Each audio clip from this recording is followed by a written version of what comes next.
Welcome to Naskar academy YouTube channel. Netaji Subhash open ইউনিভার্সিটির আন্ডারে সুপ্রিয় ছাত্রছাত্রী যারা বিডিপি ইউজি প্রথম বর্ষ, ইউজি দ্বিতীয় বর্ষ, ইউজি তৃতীয় বর্ষে অ্যাসাইনমেন্ট এক্সাম দিলেন, তো এবারে আপনাদের যেটা পড়ে রইল সেটা হচ্ছে আপনাদের বহু প্রতীক্ষিত লিখিত পরীক্ষা বা টার্ম এন্ড এক্সাম বা হল এক্সাম। তো এবারে এখান থেকে কতকগুলি প্রশ্ন ছাত্রছাত্রীদের মধ্যে এই মুহূর্তে উঠে আসছে, যেগুলি সকল ছাত্রছাত্রীদের কাছে একই ধরনের প্রশ্ন। এক, অ্যাসাইনমেন্ট ও এক্সামের মধ্যবর্তী কতটা গ্যাপ থাকবে, অর্থাৎ লিখিত পরীক্ষা মোটামুটি আর কতটা দিন বাকি আছে। দুই, বিডিপিদের পরীক্ষা আগে হবে না ইউজিদের পরীক্ষা আগে।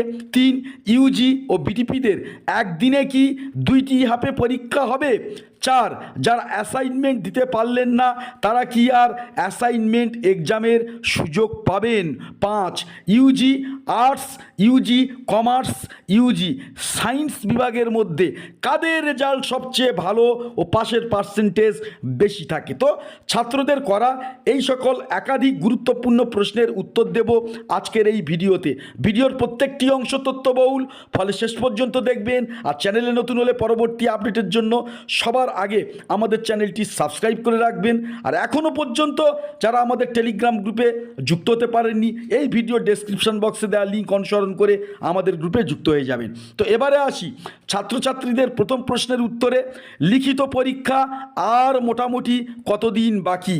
তো সুপ্রিয় ছাত্রছাত্রীরা, আজ থেকে 2 বা 3 দিন আগে LCES তারিখ সংক্রান্ত এনএসইউর সায়েন্স আর্টস কমার্স শাখার অফিসিয়াল নোটিশ প্রকাশিত হয়েছিল, যেখানে এই 2024 সালে ইউজি প্রথম বর্ষ, দ্বিতীয় বর্ষ, তৃতীয় বর্ষ ও বিডিপিদের কবে এক্সাম হতে পারে সে বিষয়ে এনএসইউ একটি প্রেডিকশন নোটিশ প্রকাশ করেছিল। তো নোটিশটা দেখতেই পাচ্ছেন, যেখানে বলা হয়েছে ইউজি ও বিডিপিদের পরীক্ষার এক্সপেক্টেড ডেট হলো ডিসেম্বর 2024 থেকে 2025 ফেব্রুয়ারির মাঝখানে। তো কিন্তু এখানে একটা বিষয় না, জলের মতো পরিষ্কার, এটা কিন্তু প্রেডিকশন নোটিশ, তাই এক্সপেক্টেড ডেট বা প্রত্যাশিত ডেট, এই টার্মিনোলজিটা এখানে ইউজ করা হয়েছে। তো ইউজি ও বিডিপিদের সুনির্দিষ্ট পরীক্ষার ডেট কিন্তু এই নোটিশে কিন্তু ক্ল্যারিফাই করে বলা হয়নি বা স্পষ্টত ইঙ্গিত দেওয়া হয়নি। তো ইউজি ও বিডিপিদের অ্যাসাইনমেন্ট হয়েছিল নভেম্বরের 14 তারিখ থেকে নভেম্বরের 21 তারিখ পর্যন্ত। কিন্তু যেহেতু মুর্শিদাবাদের সংখ্যাগরিষ্ঠ ছাত্রছাত্রী ও টেকনিক্যাল প্রবলেমের কারণে অনেক ছাত্রছাত্রী অ্যাসাইনমেন্ট পরীক্ষা দিতে পারেনি এবং তাদের অ্যাসাইনমেন্ট পরীক্ষা অমীমাংসিত থেকে গেছে, যে কারণে এনএসইউ আরও কিছু বর্ধিত ডেটে ইউজি ও বিডিপিদের অ্যাসাইনমেন্ট পরীক্ষা কন্ডাক্ট করাবে। কিন্তু ইউজি ও বিডিপিদের সেই সেকেন্ড ফেজ অ্যাসাইনমেন্টের নোটিশ কিন্তু এখনও প্রকাশিত হয়নি। যদি কাল বা পরশু ইউজি ও বিডিপিদের সেকেন্ড ফেজ অ্যাসাইনমেন্টের নোটিশ প্রকাশিত হয়, সেক্ষেত্রে যেহেতু আমরা নভেম্বরের একেবারে শেষের দিকে, তাই ইউজি ও বিডিপি এই যে সেকেন্ড ফেজ অ্যাসাইনমেন্ট তাদের হতে পারে ডিসেম্বরের প্রথম সপ্তাহের দিকে। সেক্ষেত্রে অ্যাসাইনমেন্ট কমপ্লিট হওয়ার পর যদি পূর্বের বছরের মতো 28 দিন পর এক্সাম হয়, সেক্ষেত্রে এনএসইউ স্নাতকদের পরীক্ষা হতে পারে জানুয়ারি মাসের প্রথম দিক করে।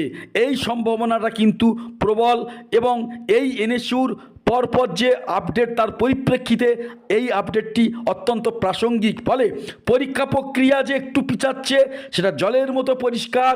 এবারে বলি, বিডিপিদের পরীক্ষা আগে হওয়ার সম্ভাবনা রয়েছে, আর বিডিপিদের পরীক্ষা যদি জানুয়ারি মাসের মাঝামাঝি পর্যন্ত এই টাইমলাইনে শেষ হয়, সেক্ষেত্রে ইউজিদের পরীক্ষা শুরু হওয়ার সম্ভাবনা রয়েছে জানুয়ারি মাসের মাঝামাঝি বা জানুয়ারি মাসের শেষের দিক করে। তো বিডিপিদের পরীক্ষার মাঝে মোটামুটি 5 থেকে 6 দিন একটা গ্যাপ থাকবে, কিন্তু ইউজিদের ক্ষেত্রে পর পরীক্ষা হবে, ফলে 2 পরীক্ষার মাঝে আপনারা ম্যাক্সিমাম ক্ষেত্রে গ্যাপ পাবেন না। আর ইউজি কোর্সে একদিনে 2টি হাফে পরীক্ষা হবে এই 2024 সালে। ইউজিদের পরীক্ষা কেবল রবিবার না, শনিবার, সোমবার ও মঙ্গলবারের মতো ওয়ার্কিং ডেতেও কিন্তু পরীক্ষা হয়। অবশ্যই 2023-এর রুটিন দেখলে সেটা জলের মতো পরিষ্কার হয়ে যাবেন। তবে বিডিপিদের তুলনায় ইউজিদের পাস ও ভালো রেজাল্ট করার সম্ভাবনা রয়েছে 60% বেশি, কারণ ইউজিদের অ্যাসাইনমেন্ট ও এক্সামে কোনো ওয়েটেজ মার্ক নেই, পুরো নাম্বারটাই প্রাপ্ত নাম্বার হিসাবে ক্যালকুলেটেড হয়। আর আরেকবার জানিয়ে রাখি, ইউজি সায়েন্স এবং কমার্স শাখার চেয়ে ইউজি আর্টস শাখার সর্বাধিক ছাত্রছাত্রীরা পাস ও ভালো রেজাল্ট করেন। এর পিছনে রয়েছে অনেকগুলি সুনির্দিষ্ট কারণ, সেগুলি পরবর্তী ভিডিওতে বিস্তারিত আলোচনা করব। তো আজকের আপডেট এই পর্যন্তই। নমস্কার।